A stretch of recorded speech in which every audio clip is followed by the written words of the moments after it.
winning numbers. Remember, there are multiple ways to win. Good luck, everyone. We'll see you back here on Monday night. Live from Augusta, we're watching News 1226 at 11. Good evening, I'm Hallie Turner. Tonight we begin with the death of a Midland Valley High School junior varsity basketball coach, Raymond Ike Hicks. His wife confirming his passing today.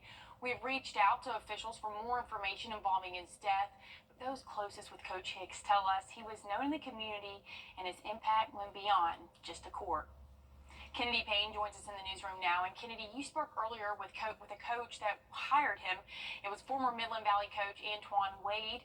Their relationship is one of a kind. So what did he tell you that stood out the most to him about Coach Hicks?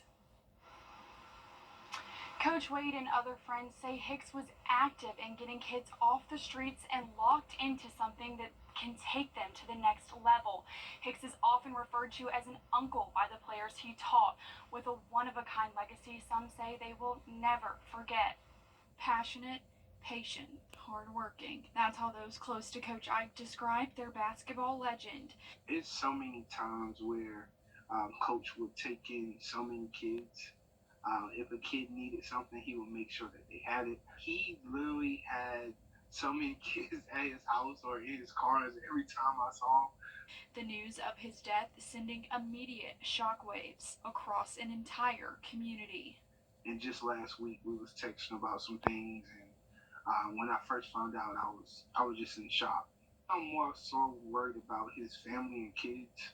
Coach Antoine Wade says Hicks is known for his tardiness, but he's also a man of many talents and always puts others first. He would just say, "Hey, Coach, I know you don't eat pork or beef, but I just made you a chicken Alfredo," or he would always bring something for the guys, or if he had food, he would make sure that he shared it with the guys as well. And friends say there's no question Coach Hicks is leaving his mark on the Midland Valley community with a legacy that will carry on. I just want to say that Coach Ike was always a giving person. No matter what, he was a remarkable coach. I must say this. He had the best JV record in school history. He also coached his son. His name is actually Raymond Hicks Jr., and we call him Little Ike. So he was a remarkable coach and a remarkable family man. Like, every time you see him, you see his family as well. He's going to be missed for sure. Friends say what he was doing for the basketball community and Midland Valley was everything that basketball needed, even taking girls' teams to win championships. What they want now is to continue his leadership and legacy, saying they owe it to him and the Hicks family. Such a hard story. Thank you, Kennedy. And now we're going to take things over to First Alert meteorologist Emily Acton. And Emily, today it was hot. Yes, very, very warm afternoon. We had a little bit of relief in the form of rainfall, but that only cooled us down for maybe an hour or so. Then we bumped back up into those 90s after those showers moved through. Right now we're sitting in the upper 70s, right at 78. Feels like 81 though, so still very warm out there. Those dew points are starting to rise as well. But take a look at this. Tomorrow, heads up, a heat advisory for virtually all of our CSRA counties, excluding Jenkins and Screven County, but hey, it's going to be hot there too. Just know that there is a heat advisory out, so take those precautions. Make sure you're staying hydrated. Look at the heat index predicted, 108 in some spots at 2 p.m. So make sure, honestly, at this point, you need to be staying indoors if possible. It is very, very hot out there. Make sure you're staying hydrated, reapplying sunscreen. We're not going to get any relief from this heat until later in the evening and into the overnight hours in the form of rainfall, but again, a very, very warm day tomorrow. I'm just going to keep this up on the screen for a second because those numbers are crazy. That's the best word I could have. Brutal. Yeah, that's a good one. Yeah. Thanks, Em. Another victim of a shooting in a grocery store in Arkansas was laid to rest today. Community members went to the 23-year-old's funeral. She was described as a hero for helping a victim when she was shot and killed.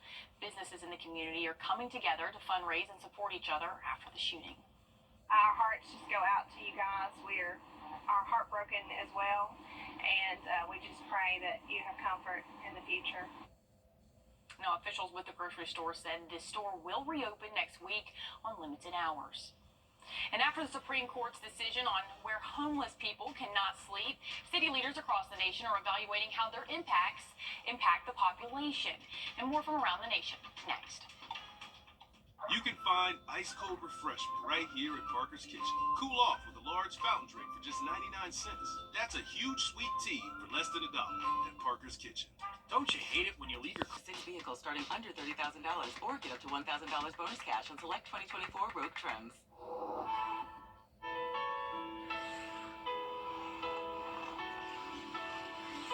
Heartburn makes you queasy?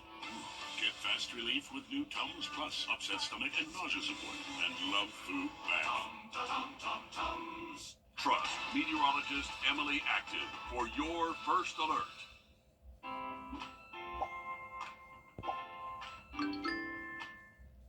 All right, Emily, it is hot, hot, hot outside, but I will say this morning when I woke up, my house was a crisp 70 degrees, and that was because of the rain, and to me, that was so nice because the last couple of days I've had to come home and my house is literally 78 degrees because we all know those Georgia power bills are literally doubling. I've gotten emails about it. I personally have experienced it, so if you're experiencing that at home, know that you're not alone. So we're going to take things over to First Alert meteorologist Emily Acton. Emily, tell us, will we see any more relief coming up in the next couple of days? Any more rain like what we saw today? I mean, any more cooler homes like mine? Because I would enjoy that. Well, we'll definitely see a little bit of relief, but I just want to point out you said crisp 70. I don't think that goes together. No, it does. It does. No. I promise you. I know people that keep their air on 65, and let me tell you right now, that is not something I can do. Not right now. Every night I go to sleep, it's like 67. Okay. Great temperature. Okay. Out here, outdoors, it's a little bit muggy out there. We're sitting at 78, feels like 81. So very, very warm out there, especially for the overnight hours. I mean, we're talking it's 11 p.m. and we're still feeling like the 80s. Tomorrow, going to be a brutally hot afternoon. Those heat index values are going to be extreme. I'm talking 107, 108 in some spots, and I mean, that's virtually all across the CSRA. Going to see those extreme heat index values. And again, that's what it feels like outside. Now, Monday, looking a little bit better for us. Here's what the feels like temperature will be at about 2 p.m. And this is sad that I'm saying, hey, this is a little bit better in those upper 90s for us, but that's where we're at. We're about to enter into July, so like I said, that's what we're dealing with this time of year. Rainfall has officially moved out of our area. We are dry, expecting to stay dry throughout the overnight hours for us, and we'll stay dry for the start of the day tomorrow, but we could see some showers moving in probably mid to late afternoon, and then again later on in the overnight hours. That's when we could see some of those pockets of heavier showers, some more widespread rain, again, overnight tomorrow night. Now, Monday, looking mostly dry. We'll wake up mostly dry, and we don't need to be dry anymore because we are seeing that drought-like risk, abnormally dry on the drought monitor, but some spots in the CSRA are seeing that moderate drought risk. And again, we are seeing those extremely high temperatures and those dry afternoons. It's not going to help us out, but thankfully tomorrow is not one of them. Something I do want to bring your attention to, though, we have the first hurricane of the season, Hurricane Beryl. It's a Category 1 right now, expected to strengthen into a Category 3, which is a major category storm. It's going to move through the Caribbean over the next couple of days, and then probably, if it holds together, will make landfall in Central America, so not a concern to us here in the CSRA, but just know, hey, this is going on in the tropics. They're getting more active. We're getting into that, really moving closer to that peak hurricane season, so the tropics will become more active over the next month or so. Now, looking at the next 7 days, take it or leave it. I don't know if it's really that great, but good news is, hey, check out Tuesday. That's what I'm holding on to. 88. Granted, it's going to be humid out there. It's going to feel a little stuffy. Tomorrow afternoon and Monday, we'll have to watch out for those showers, but we're going to ramp right back up into those upper 90s for 4th of July. It's going to be a warm one for us, Hallie. This week marked 50 years since the debut of the barcode, those simple black lines known officially as the Universal Product Code. It changed how we check out and so much more. Here's the backstory from CBS's Bradley Blackburn. 139. For many, it's hard to imagine a time when we didn't buy groceries this way, with a scan and that beep triggered by a barcode. 249. But Cecilia Mazoka remembers back when prices were keyed in by hand. The barcode is much faster. 50 years ago in Troy, Ohio, the first barcode was scanned on a pack of gum. The design from IBM beat out other contenders, including one that looked like a bullseye. Those various lines that you see in the barcode correlate to a number that's assigned by GS1. Bob Carpenter is the CEO of GS1, the organization that sets global standards that make the barcode possible. Today, we estimate that over 10 billion products are scanned with a barcode every single day in retail establishments around the world. Barcodes go far beyond grocery stores. The technology is crucial to the supply chain, healthcare, and airplane tickets. This also helps for the store to know what items to reorder. And it's become part of the culture, from barcode tattoos to children's toys. But that ubiquitous barcode is now getting an upgrade. Many manufacturers are swapping out stripes for QR codes, which can carry a lot more information. All of a sudden, everybody can interact with that package and gives the shopper a window into all sorts of additional information. But even after the barcode goes, the revolution these little lines launched is here to stay. Bradley Blackburn, CBS News, Yardley, Pennsylvania. Now, according to GS1, more than 3/4 of consumers want more details about products on store shelves and would be more likely to buy if they could scan a QR code and get that information quickly. And as we head to break, here's a live look in Atlanta at your winning lottery numbers.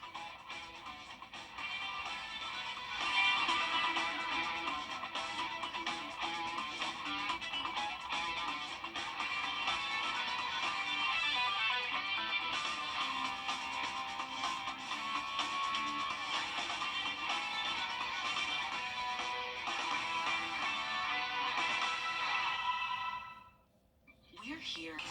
Most common side effects for nausea and sleepiness. Ask about Ubrelvy. The First Alert team, named best in Georgia. First Alert Radar, powered by Jim Hudson Automotive Group. Extreme heat in sports can make for a dangerous, even deadly combination. And for another family in Maryland, it hits close to home. Reporter Heather Graff takes an in-depth look at the push to protect student athletes through life-saving lessons and potential legislation at the federal level.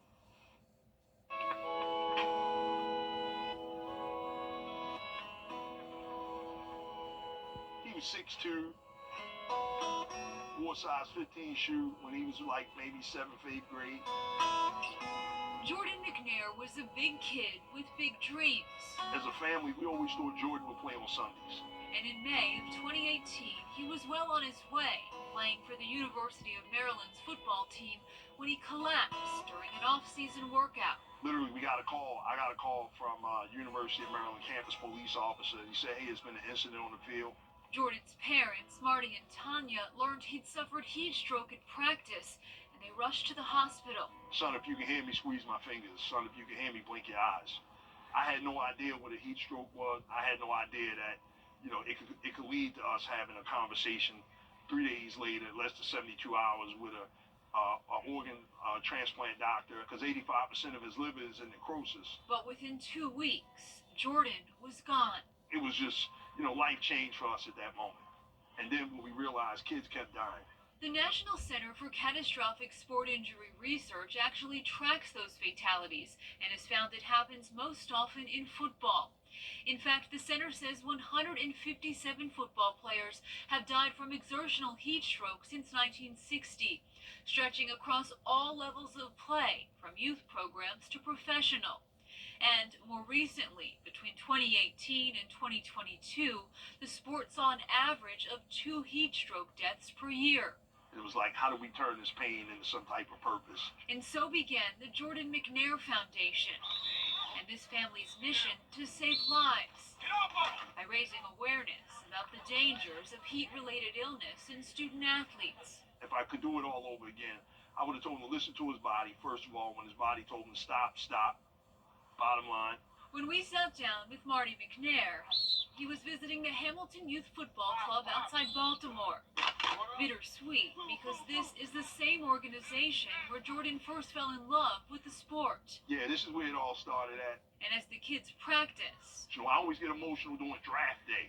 Marty holds a meeting with their parents. It can happen just like that. Sharing Jordan's journey as says he's done countless times over the last 5 years with families, coaches, and players all over the country. The main thing is this, family. Plant these seeds of self-advocacy in your student athletes now. Marty also talks about signs and symptoms of heat stroke. Anybody know what a heat stroke is? Show of hands. Anybody? And for more insight on that, every second counts. we spoke to the president of the National Athletic Trainers Association. It starts with something as simple as the athlete might get a little dizzy, confused, they may become nauseous. What makes it so dangerous? Well, it's basically the body's inability to cool itself anymore. And if the core temperature becomes too high, it becomes life-threatening for that athlete. Yet she says heat stroke deaths are preventable with early recognition and proper treatment. Which is a cold immersion tub that has to be cool enough so that that athlete is placed in that tub immediately before they're put in an ambulance and taken to the hospital. It's why the McNairs have now donated about 400 cold water immersion tubs to sports teams nationwide. 400 literally from Alaska to Florida. Plus, Marty says they're advocating for legislative changes, including a bill recently introduced in Congress that's called the Jordan McNair Student Athlete Heat Fatality Prevention Act. If approved, it would require college athletic programs to develop and implement a venue-specific heat illness emergency action plan that includes cold water immersion equipment. What does it mean to you to have legislation introduced in Congress named after your son? I just thought that was the right thing to do to honor Jordan's legacy. And for this still grieving father, I think that a well-practiced emergency action plan would have saved Jordan's life. that's the only playbook that matters. Do you have an emergency action plan? Do you have athletic trainers? Is anybody CPR certified? Do you have safety equipment? Do you have a cold water tub? Do you have an AD machine? Do you have a first aid kit? These are all things that you should be asking any organization prior to signing your child up to play with it. Now, the most high-heat profile-related death in football is that of NFL player Corey Stringer, who died in 2001 after he collapsed during practice with the Minnesota Vikings. The Corey Stringer Institute is now dedicated to heat stroke prevention and says there's been a 100% survival rate when the athlete is cooled immediately through cold water immersion. And we're definitely seeing that extreme heat coming up, especially tomorrow. We do have those heat advisories in effect. Now, might get a little bit of relief in the form of rainfall today. We definitely saw some, not quite an inch though, but I'll have a final check on your forecast coming up. Two men competed this week for a chance to call themselves the Checkers World Champion. Two men from Italy and South Africa were in Mississippi, where the International Checkers Hall of Fame is. The Italian holds of the title, and his opponent qualified to face him back in 2023. The tournament features 24 matches and takes 4 days to complete, with 6 matches each day. I just wish that our game can get a sponsorship. That is the struggle I see even around the world. We struggle with sponsorship. People don't take checkers serious. And this is a serious game. We're using our mind. We're thinking very hard here. And the current champion said he studies every day with computers and other players as well. Pretty cool. Do you play checkers? Checkmate. No. I don't either. I play, some people say, oh, you play checkers? No, I play chess. No, I don't know. A little like No, I don't do either. No, I haven't either. I don't know. I've just never gotten into doing that. Yeah, to me, it is for some people, and for me, I'm too, I can't sit still. Mm-hmm. So, that is a lot. You've got to think 20 steps ahead. 100%. And, you always see the people, their strategies or they're hitting the clock or whatever. I think that's chess. Interesting. Well, something that I like to think that I'm really good at, though, Hallie, is predicting the weather. There you go. Here we are. So, tomorrow afternoon, we do have that heat advisory out for almost all of our counties here in the CSRA. Maybe we'll get a little bit of relief in the form of rainfall overnight for us. And then Monday, we'll be in those lower 90s, upper 80s for Tuesday. But, hey, it's coming back. By the time we get to the 4th of July, we'll be in those upper 90s again. So, we're about to be in July. Feels like it. Oh, yeah. We'll see you tomorrow morning. The news starts at 6 a.m. Have a great night.